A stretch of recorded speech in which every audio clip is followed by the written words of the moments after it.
में लगातार चौकन्ना रहना पड़ेगा, सतर्क रहना पड़ेगा, क्योंकि इनकी मंशा कब बदलती क्या होती मालूम नहीं है। इसीलिए क्योंकि जो लोग 70 साल पहले अपनी पार्टी जो स्थापना की थी और अपना इनका जो मेन सपोर्टर है आरएसएस, ये सब लोग इसके खिलाफ बोलते गए, लेकिन कम से कम उनको अब देश के यानी सुरक्षित रखने का, एक रखने का अब बुद्धि देश के लोगों ने दिया। इसलिए मैं आपके तरफ से, आपके ओर से उनको भी धन्यवाद देता हूं, आपके बदलते हुए नीति को, और जो सम्मान कॉन्स्टिट्यूशन को दे रहे हैं, सम्मान झंडे को दे रहे हैं, सम्मान देश के लोगों को दे रहे हैं, और कॉन्स्टिट्यूंट असेंबली में जो बनाए हैं ये सारी चीजें, उनका भी याद आपको अब आ रहा है। इससे पहले उनको याद ही नहीं था, वो सब डूब गए थे।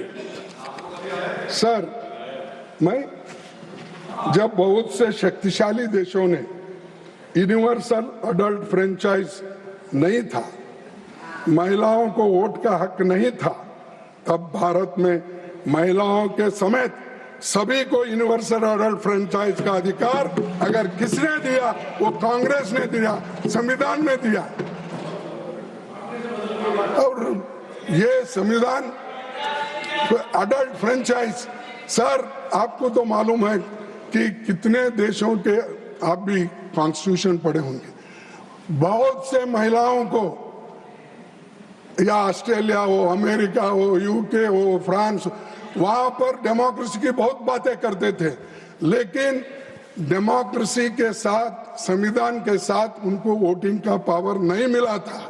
ये एक ही देश ऐसा है जिस दिन हमारे को ये मिला, आजादी मिली, संविधान इंप्लीमेंटेशन हुआ, उस दिन से अडल्ट फ्रेंचाइज सबको मिला। गरीब, अमीर, कम से कम काम करने वाले लोग, मजदूर, किसान, सबको मिला। और ये किसकी देन है सर? ये नेहरू जी की नहीं है, ये अंबेडकर की नहीं है, ये कॉन्स्टिट्यूंट असेंबली का नहीं है। और वहां पर जो कॉन्स्टिट्यूंट असेंबली में इनके मेंबर थे, वो सब चिल्लाते रहते थे। मैं पूरा वो डॉक्यूमेंट्री देखा हूं, आप भी देखिए, 10 घंटे का डॉक्यूमेंट्री है कॉन्स्टिट्यूंट असेंबली का। अगर आप देखेंगे तो आपको पता चलेगा कौन कौन क्या क्या किस उस वक्त बोले हैं, किस क्लॉज पे किसने क्या बात रखी है, किस आर्टिकल पे कितने बहस हो गए। जरा देखे तो मालूम होता है जे कामत जी क्या बोले और फलाना साहब ने क्या बोला और जनसंघ के हमारे नेता क्या बोले, ये सब उसमें मालूम होता है।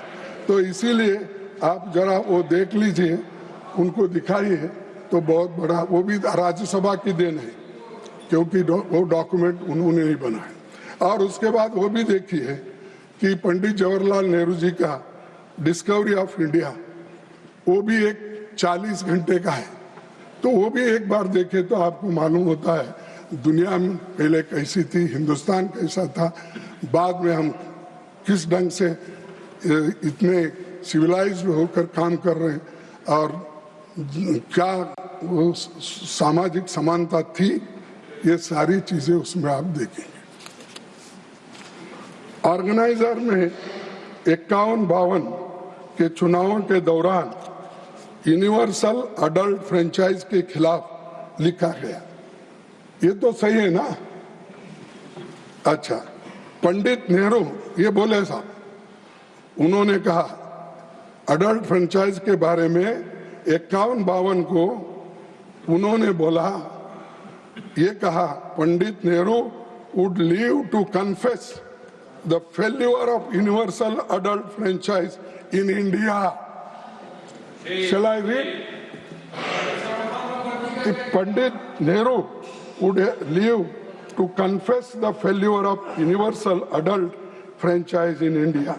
यानी यूनिवर्सल अडल्ट फ्रेंचाइज को, जो महिलाओं को वोटिंग मिलता था, जो शूद्रों को वोटिंग मिलता था, जो गरीब लोगों को मिलता था, इसके बारे में अपोज अगर कोई करे वो आरएसएस के लोग करे, ये लोग जनसंघ के लोग करे, और आज हमको पाठ पढ़ाते हो। और मैं ये कहना चाहता हूं, और उन्होंने कहा कि ये सत्यानाश होने का खुद पंडित जवाहरलाल नेहरू जी देखेंगे। अरे आप सब अडल्ट फ्रेंचाइज में ही वोट देकर आए हैं, दिए या नहीं? और आप ले रहे हैं वोट भी उसी के वजह से। तो मेरे को कहना ये है कि जो बातें आप अच्छी बातें पंडित जवाहरलाल नेहरू जी की थी और गांधी जी की थी और दूसरे नेताओं, वो सब छुपा छुपा के कट एंड पेस्ट, जो अच्छा लगता है वो पढ़े। और यहाँ मैं जो हमारे